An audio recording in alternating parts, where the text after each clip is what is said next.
튼튼한 공동체를 만드는 길이라는 내용으로 우리 여러분들과 함께 하나님의 말씀을 같이 나누도록 하겠습니다. 좋아하는 어떠한 목사님께서 이런 예화를 한 적이 있었습니다. 고등학교를 졸업하는 시기 때에 삶 속에서 굉장히 힘든 일이 생겼고 교회에 깊은 아픔과 상처가 있어서 그 교회를 떠났고, 그리고 이런 결정을 했다고 합니다. 앞으로 내 삶 속에서 하나님을 믿고 하나님을 경외하는 삶은 살겠지만 공동체는 내 삶 속에 없을 것이다. 공동체의 상처를 너무 크게 받아가지고 더 이상 이 공동체는 내 삶 속에 없을 것이라고 생각을 하고 사셨습니다. 그리고 삶을 지내고 난 다음에 따뜻한 공동체를 다시 만나게 되고 회복이 되었습니다. 누군가가 이런 질문을 했었습니다. 만약에 목사님께서 20대 시절로 돌아간다면 목사님은 어떠한 이야기들을 저에게 해줄 수 있을까요? 물어봤을 때 이런 답을 했었습니다. 건강한 공동체를 만나라고, 좋은 공동체를 만나라고. 그때 공동체가 없었던 것이 힘들었고 좋은 공동체를 만났으면 좋겠다는 이야기를 해주겠다라고 이야기한 적이 있습니다.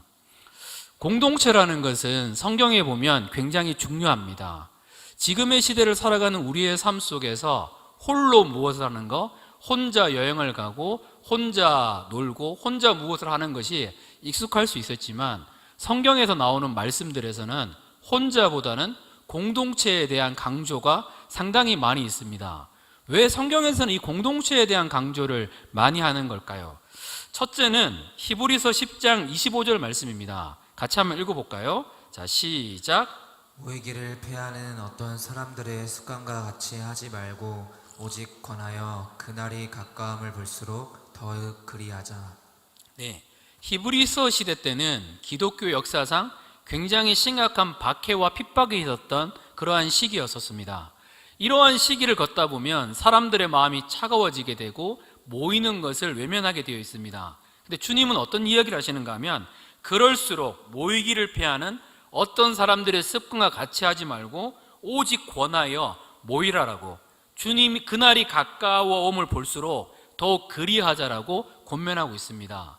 공동체라는 것은, 모이라는 것은 하나님의 명령이기 때문에, 하나님이 기뻐하시기 때문에 우리는 공동체로 모이고 또 모이기를 패하지 않고 더 모이기를 힘쓴다라는 겁니다. 둘째는 이런 것이 있습니다. 전도서 4장 9절부터 12절 말씀인데 쉬운 성경으로 한번 보겠습니다. 제가 한 절 읽고 여러분이 한 절씩 읽어볼게요. 왜냐하면 두 사람이 한 사람보다 나은 것은 두 사람이 힘을 합치면 더 큰 일을 할 수 있기 때문이다. 한 사람이 넘어지면 다른 사람이 일으켜준다. 그렇지만 넘어져도 일으켜줄 사람이 없는 사람은 불쌍하다. 둘이 함께 누우면 따뜻해진다. 하지만 혼자라면 어떻게 따뜻해질 수 있을까? 혼자서는 원수에게 패하더라도 둘이라면 능히 방어할 수 있다. 세 겹으로 꼰 줄은 쉽게 끊어지지 않는 법이다. 아멘. 하나님께서는 그렇게 말씀하십니다. 우리가 함께 있을 때에 사단의 유혹과 공격으로부터 이겨낼 수 있고 함께 있을 때에 어려움과 환난을 극복할 수 있다라고 말하고 있습니다. 저도 저를 위해 중보해주고 있는 분들이 계시는데요. 근데 제가 참 신기했던 것은 대학교 시절 때 정말 힘들고 어려운 일이 있었습니다. 근데 그럴 때일 때 중보기도 해주는 친구들 연락이 와요. 무슨 일이 있나? 힘든 상황이었거든요. 그런 것처럼 누군가가 나를 위해 기도해주는 사람이 있다는 것은 굉장히 큰 힘이 됩니다. 주님은 이런 공동체를 주셔서 서로가 서로를 위하여 기도하고 함께 서기를 기뻐합니다. 내 삶이 너무 힘들고 어려웠는데 공동체가 함께 드리는 예배를 참여했는데 아무런, 때로는 힘들고 어렵지만 그 자리를 지켰는데 시간이 조금 지나고 난 다음에 내 모습이 회복되어 있는 것들을 볼 수가 있습니다. 그냥 왔는데, 그냥 예배만 드렸는데 갑자기 내가 왜 회복이 되어 있지? 또 누군가가 힘들어하는 이야기가 들리면 저희 공동체는 함께 기도합니다. 서로의 기도 제목들이 주일이 되면 올라오는데 그 제목을 보고 같이 기도하고 하나님 앞에 나아갑니다. 이 기도는 서로의 삶 가운데 굉장히 큰 힘과 능력이 있습니다. 주님은 혼자 우리가 신앙생활을 할 수가 없으니까, 연약하니까 공동체를 통해서 신앙생활 하는 것을 기뻐하십니다. 세 번째는 무엇일까요? 마태복음 18장 20절 말씀입니다. 같이 읽겠습니다. 두세 사람이 내 이름으로 모인 곳에는 나도 그들 중에 있느니라. 주님이 기뻐하세요. 함께 모여서 예배하는 그 자리에 주님은 그들 가운데 함께 있다라고 말씀하고 있습니다. 이 마태복음의 구조가 재밌는데 마태복음의 초반부에 주님이 이렇게 얘기합니다. 임마누엘, 우리 주님이 너희와 함께 계시다. 그리고 중간에 이 말씀을 기록해서 두세 사람이 내 이름으로 모인 그곳에 내가 너희와 함께 있다. 그리고 마태복음 28장에 보면 내가 세상 끝날까지 너희와 함께 있다. 함께 있음을 강조하는 책이 이 마태복음이라는 책입니다. 그런데 이 함께함을 우리가 어떻게 경험할 수 있는가 하면 두세 사람이 함께 있을 때에, 함께 공동체로 주님 앞에 나아갈 때에 함께함을 생생히 경험한다라고 말씀하고 있습니다. 그 외에도 다양한 이유가 있지만 이러한 여러 가지 이유 때문에 주님은 공동체로 모여서 우리가 예배하고 함께 신앙생활하는 것을 즐거워합니다. 오늘 우리가 살펴봐야 될 교회는 데살로니가 교회라는 곳입니다. 이 데살로니가 교회 공동체는 정말로 따뜻한 그리고 놀랍게 성장하는 그러한 공동체였습니다. 바울이 글을 적을 때에 책망하고 비판하는 경우들이 많은데 이 데살로니가 교회 성도들을 보고는 칭찬합니다. 그러니까 칭찬이 계속적으로 됩니다. 처음부터 칭찬하는 교회가 이런 교회입니다. 그런데 참 재밌는 게 이런 게 있습니다. 바울이 여기에 오랫동안 사역했던 교회가 아니에요. 핍박 때문에 바울이 짧은 시간, 학자에 따라서는 4주, 6주를 얘기하는데 짧은 시간 사역하다가 돌아와야 됐거든요. 그러니 그가 4주, 6주 만에 교회를 세우고 돌아왔으니까 이 교회에 대한 바울의 걱정이 많았습니다. 5주밖에 안 됐는데, 6주밖에 안 됐는데 내가 떠나고 난 다음에 교회는 흔들리지 않을까 싶었는데 이 교회는 더 튼튼해져 있습니다. 더 견고해져 있습니다. 그것을 데살로니가서 2장에 가면 13절에 가면 이렇게 말합니다. 이 사람들은 하나님의 말씀을 받을 때에 사람의 말로 받지 아니하고 하나님의 말씀으로 받았다. 이 말씀이 믿는 자 가운데 역사했다라고 말합니다. 이 사람들은 말씀을 잘 흡수했습니다. 그리고 이 말씀을 지켰습니다. 그리고 이 말씀의 정신대로 공동체로 연합해서 하나님께 나아갔고 바울이 칭찬하는 교회, 하나님이 칭찬하는 교회가 되었습니다. 어디까지 얘기했는가 하면 이렇게 얘기합니다. 너희는 믿는 자의 본이 되는 교회다. 모범이 되는 교회. 짧은 시간임에도 불구하고 모범이 되는 교회로 섰었습니다. 아름다운 공동체를 이루면서 이 데살로니가 교회는 하나님의 뜻을 이루어 갔습니다. 공동체를 따뜻하게 이루는 길은 우리의 삶 가운데 하나님의 뜻을 이루는 길이고 본질에 집중하는 길인데 이 데살로니가 교회는 그 길을 걸을 수가 있었습니다. 그러면 어떻게 하면 우리가 하나님의 뜻을 이룰 수 있을까요? 어떻게 하나님의 뜻을 이루고 공동체의 튼튼함 가운데 나갈 수 있을까요? 우리 그 내용을 말씀을 통해서 한번 살펴봤으면 좋겠습니다. 첫째는 같이 한번 읽어볼까요? 첫째는 같이 읽겠습니다. 항상 기뻐할 때 공동체는 튼튼해집니다. 이 뜻은 환난에 힘들어서 슬픔에 빠질 수는 있습니다. 사람이 어떤 상황에서 항상 기뻐하는 것은 쉽지가 않습니다. 슬픔에 빠질 수도 있지만 주님 말씀은 어떤 말씀인가 하면 거기에 매몰되지 않고 기쁨을 유지하라라고 말씀하고 있습니다. 우리는 보통 언제 기쁨을 잃어버릴까요? 사람마다 다양한데 데살로니가 성도들도 마찬가지로 기쁨을 잃어버릴 수 있는 상황이 많이 있었습니다. 첫째는 이러한 상황인데 환난이 다가올 때에, 고난이 다가올 때에 기쁨을 잃어버릴 수가 있습니다. 이 데살로니가 교회 성도들은 얘기했던 것처럼 4주, 6주 정도 복음을 받았습니다. 초신자인 거죠. 그런데도 불구하고 환난이 자신의 삶 가운데 다가왔습니다. 환난이 다가오면 기쁨을 잃어버릴 수 있거든요. 그런데 이 사람들은 기쁨을 놓치지가 않습니다. 이게 참 신기합니다. 둘째는 보통 사람이 기쁨을 잃어버리는 경우를 신뢰가 무너질 때라고 표현하고 있습니다. 바울이 박해를 받아가지고 바울은 데살로니가 교회를 떠날 수밖에 없는 상황이었습니다. 그러니까 바울은 핍박을 받게 되니까 이 죽음 가운데서 어쩔 수 없이 이곳을 떠났는데 소문이 어떻게 났는가 하면 바울이 우리를 버려두고 떠났다, 이런 소문이 났습니다. 그런데 그걸 믿는 사람도 있고 안 믿는 사람도 있잖아요. 그러니까 바울에 대한 신뢰가 깨지니까 데살로니가 교회 성도들의 마음에 실망할 수도 있고 아플 수도 있거든요. 하지만 그럼에도 불구하고 데살로니가 교회 성도들은 이 기쁨을 끝까지 유지하게 됩니다. 세 번째는 내부적인 위기인데, 바울이 떠나니까 공식적인 영적인 리더가 없습니다. 예배가 무질서해합니다. 이렇게 되니까 서로가 어떻게 해야 될지를 모르는 무분별함 가운데 있으니까 사람들이 갈등하기 시작하고 흔들리기 시작합니다. 거기로 비롯되어서 이 데살로니가 교회 성도들은 기쁨을 잃어버릴 수가 있습니다. 여기에 대해서 바울은 이렇게 얘기합니다. 항상 기뻐하라. 우리가 기쁨을 잃어버릴 수 있는 이유는 있지만 거기에 매몰되지 않을 수 있는 이유가 있다. 그것은 무엇인가 하면 하나님 때문에 기뻐하는 것이라고 말하고 있습니다. 중국에서 살았던 분은 아시는 분들이 많은데, 중국에서는 극심한 핍박이 있었습니다. 그런데 예수님을 잠깐 믿고 이제 믿은 지 얼마 안 되는 사람들도 감옥에 가기도 하고 붙잡혀 갔는데, 무려 20년의 감옥 생활인데 거기서 믿음을 잘 지켰던 분들이 있습니다. 근데 그분들의 고백이 이런 겁니다. 처음에 교회에 들었던 그 말씀 한 가지, 하나님이 세상을 이처럼 사랑하사, 이 말씀 한 가지를 믿고 붙잡았는데 이 말씀 하나로 무려 20년의 시간을 버텼다라고, 20년의 시간들을 이겨냈다라고 말하고 있습니다. 이 기쁨의 내용은 하나님을 의지하는 거였습니다. 하나님으로부터 비롯되는 기쁨이었습니다.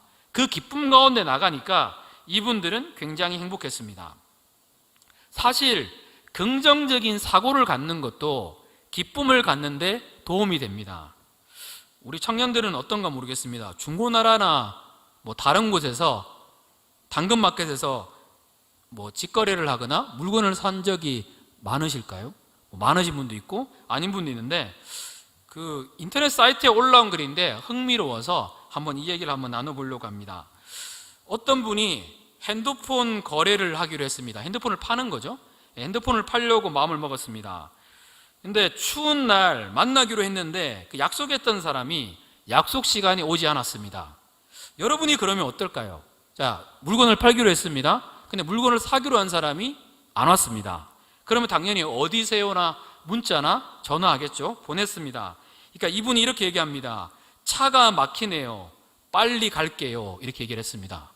그러니까 이분 대단한 분이에요. 이렇게 얘기합니다. 네, 천천히 오세요. 이렇게 답을 했습니다. 그리고 30분이 지났습니다. 그럼 또 답을 보냈습니다. 오고 계시나요? 그러니까 이분이 답이 왔습니다. 차가 막혀서 조금 더 기다려주시면 좋겠습니다. 그래서 이분이 그러면 오실 때까지 근처에서 밥을 먹겠습니다. 이렇게 얘기했습니다. 한 40분 지나서 또 연락이 왔습니다. 거의 다 왔는데 혹시 만남의 장소를 바꿀 수 있을까요? 집 앞에 경찰서가 있는데 경찰서 앞에서 거래할 수 있을까요? 라고 얘기를 했습니다. 그러니까 이분이 이렇게 얘기합니다. 알겠습니다. 그쪽으로 갈게요 하고 경찰서에서 거래하려고 기다리고 있었습니다. 그리고 글이 왔습니다. 그냥 구매 안 할게요. 죄송해요. 자, 여러분 같으면 어떻게 할까요? 와, 되게 특이한 분이시잖아요. 와, 그랬을 때 이분의 대답은 그런 것 같았어요.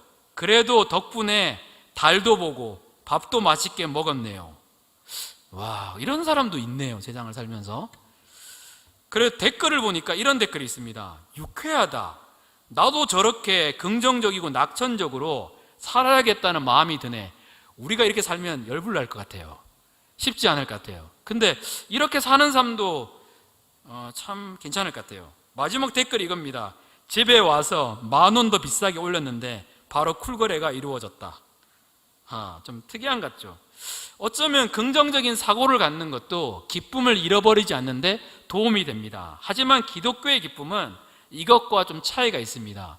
기독교의 기쁨은 하나님 때문에 기뻐하는 것입니다. 아시는 선교사님이 이제 외국에 가서 선교를 하고 있습니다. 선교를 하는데 거기가 이슬람권이어서 굉장히 힘이 듭니다. 거기서 8년을 선교하시고 돌아오셨는데 그분을 만나서 얘기를 나눴는데 이 얘기가 저한테는 굉장히 은혜가 되었습니다. 8년 동안 있으면서 동료 선교사님 중에서 순교하는 분도 계시고 또 여러 가지 어려움 속에서 선교하기가 쉽지 않았다라고 이야기를 했었습니다. 내가 어떻게 힘을 낼 수 있을까? 잠을 많이 자면, 아니면 맛있는 음식을 먹으면, 생각을 긍정적으로 가지면 회복될 수 있을까 고민하다가 하나님이 주신 답이 이런 답이었습니다. 느헤미야 8장 10절 말씀인데 저희 같이 한번 읽어볼까요? 자, 시작. 여호와로 인하여 기뻐하는 것이 너희의 힘이니라. 하나님으로 인하여 기뻐하는 것이 나의 힘이 되는구나 해서 무엇을 실천했는가 하면, 하나님, 내가 주님 때문에 오늘도 기뻐합니다, 이 말씀을 계속적으로 외치고 선포하기 시작했습니다. 난 하나님 때문에 기뻐합니다. 나는 하나님 때문에 즐거워합니다. 하나님이 내 기쁨입니다.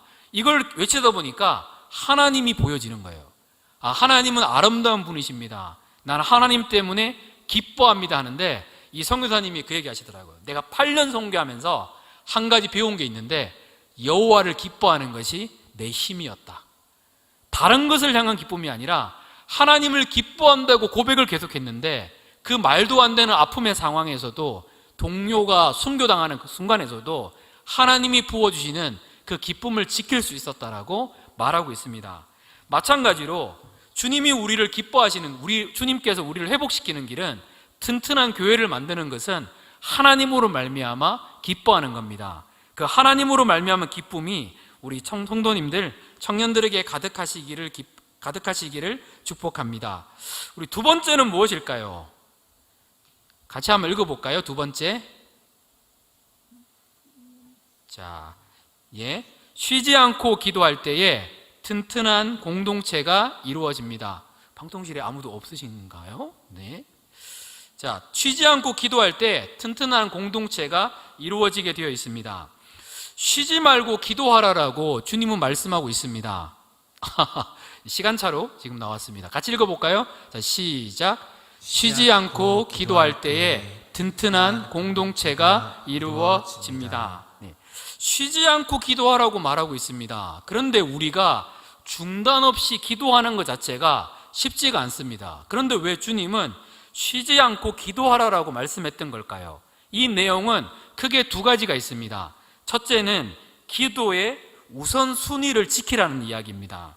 이 말은 사람이 가장 힘들 때에, 고난을 받을 때에, 일어날 힘이 없을 때, 낙심할 때 가장 먼저 포기하는 것이 무엇인가 하면 기도 생활이라는 겁니다.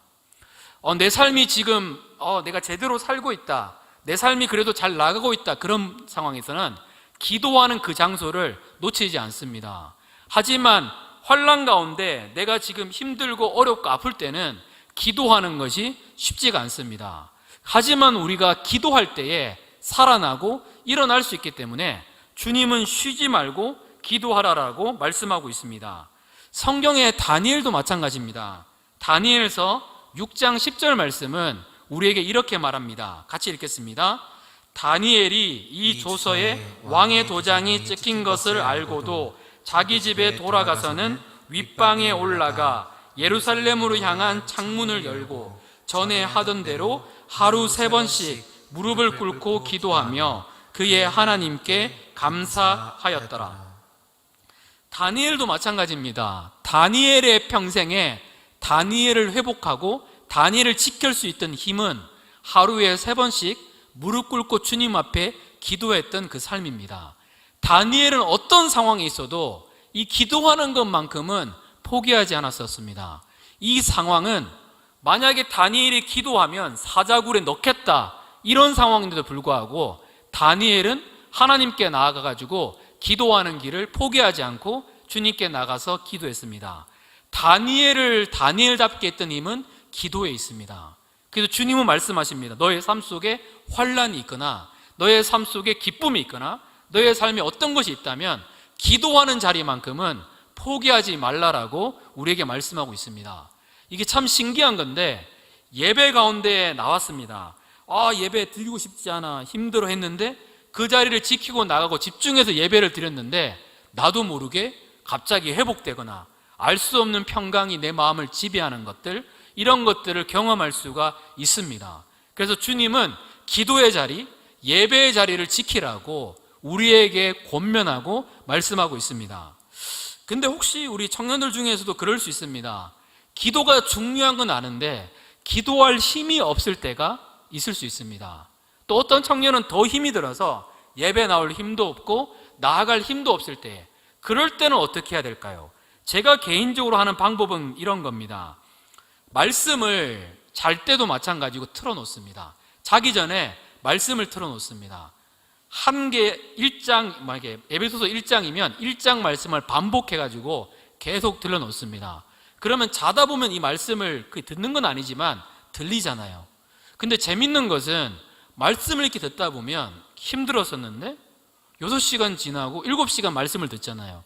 그러면 알 수 없이 내 몸과 마음이 회복되는 것들을 볼 수가 있습니다. 하나님 말씀이 들어가면 그 영혼에는 기도하고 싶은 마음이 일어납니다. 그리고 난 다음에 우리는 의지를 내어서 기도의 자리 가운데 나가야 합니다. 그래서 주님이 말씀하시는 것은 너의 삶 속에서 쉬지 않고 기도의 자리를 지킬 때에 그 자리는 견고해진다라고 우리에게 말씀하고 있습니다. 두 번째는 이런 것이 있습니다. 하나님의 뜻을 위하여 기도하라, 이런 뜻이 있습니다. 여기서 말하는 기도한다는 뜻은 프로슈코마이라는 뜻인데, 이 뜻은 이런 것이 있습니다.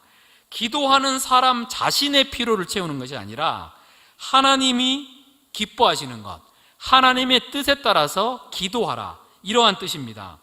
환난이 다가왔을 때에 환난을 벗어나게 해달라고 기도하기보다 하나님이 환난 속에서 내가 무엇인가를 배우게 해주십시오. 하나님, 내가 이 상황에서 어떻게 성장해야 될지 이 성장통의 과정을 지혜롭게 잘 나가게 해달라고 기도할 때에 하나님이 부어주시는 놀라운 역사들을 경험할 수가 있습니다. 혹시 우리 청년들은, 우리 성도님들은 어떨까요? 여러분은 어떤 상황에서 기도를 많이 하셨나요? 저는 가만히 이 말씀을 준비하면서 생각해 보니까 편안할 때보다 고난이 있을 때에 기도를 더 많이 했던 생각이 많이 드는 거예요. 가만히 생각했을 때 고3 때 엄청 바빴거든요. 근데 고3 때 기도를 더 많이 했습니다. 그때 이런 마음이 있었습니다. 주님, 수능만 끝나면 시간이 많아질 거고 더 많이 기도하고 더 많이 성경을 보고 전도할 수 있을 것 같아서 수능이 끝나는 날만 기대합니다 라고 기도했는데, 수능이 끝나고 난 다음에 시간이 자유로워지니까 기도하기보다 시간을 더 헛되게 보낼 때가 더 많았었습니다. 여러분 혹시 어떤 상황이 있었던 걸까요?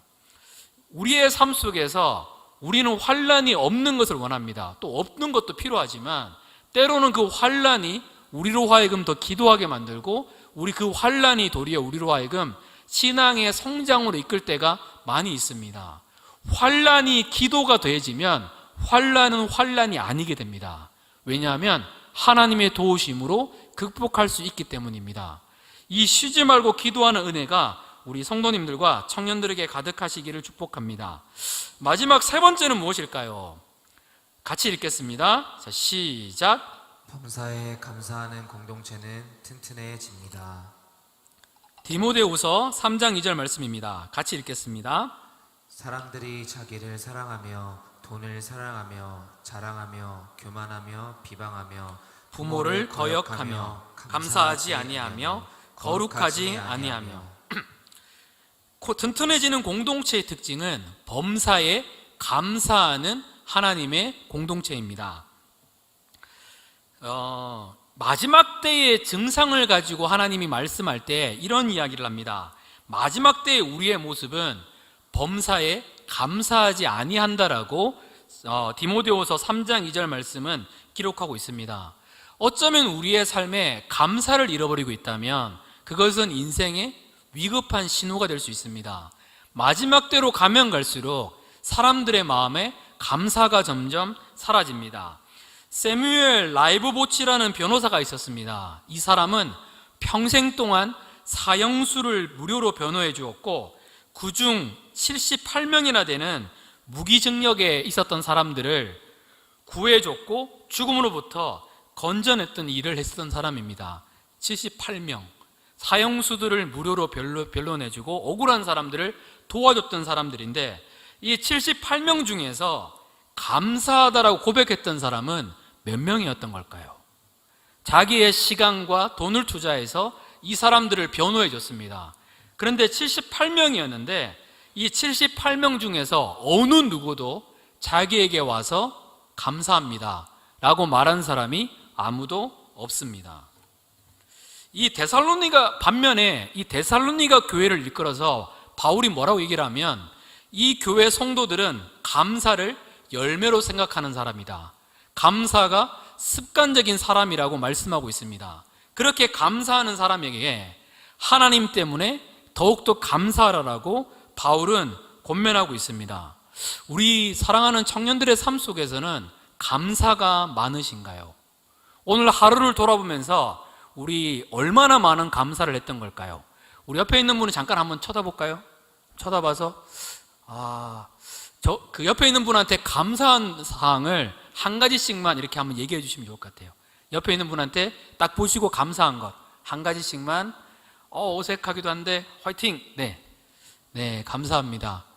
감사가 익숙한 사람들은 감사를 잘해요.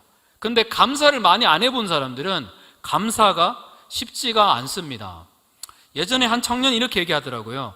기독교인과 기독교인이 아닌 사람의 차이를 발견했다. 그게 뭐냐 물어보니까 그것은 감사하냐 감사하지 않느냐의 차이다, 이렇게 얘기하더라고요. 기독교인들은 이런 말을 많이 합니다. 감사합니다. 너무 감사해요. 그런데 이 감사하다는 말을 하면 할수록 우리의 삶 가운데 회복이 되고, 감사하다는 말을 하면 할수록 그 공동체는 튼튼하게 됩니다. 저도 청년사역 하면서 우리 교회 오면서도 많이 하는 게 감사해요. 우리 청년들 보면 감사한 마음이 빨게 돌 때가 너무 많거든요. 하나님, 우리 청년들 보면서 감사합니다. 그리고 제가 생각하는 건 이겁니다. 하나님은 나를 최고의 장소에 두셨다. 하나님, 우리 청년들 한 명 한 명이 너무 감사해요. 그러면 오늘 알 수 없는 이란 말을 많이 쓰는데, 이 기쁨이 마음속에서 자꾸 이렇게 일어나게 됩니다. 하나님은 우리가 감사하기를 많이 기뻐하십니다. 그런데 이거는 기독교인뿐만 아니라 일반 사람들에게도 포함되는 겁니다. 우리가 감사를 하게 되면, 이게 중앙일보에 기록되어 있었는데 이렇게 말합니다. 뇌 좌측의 전전두피질을 활성화해서 스트레스를 완화시켜주고 행복하게 만들어준다. 감사는 인간이 느낄 수 있는 가장 강력한 감정이다라고 말하고 있습니다. 감사를 했는데 스트레스가 완화됩니다. 여러분 한번 해보십시오. 우와, 오늘 가족 모임을 했는데 우리 가족에 대해서 감사한 거에 대한 이야기를 했는데 다음에 가족 모임 올 때에 그 기쁨이 있습니다. 하나님, 이 사람을 보는데 너무 감사해요. 너무 좋아요. 그러다 보면 우리의 마음이 스트레스가 완화되고 행복감을 느끼게 만들어줍니다.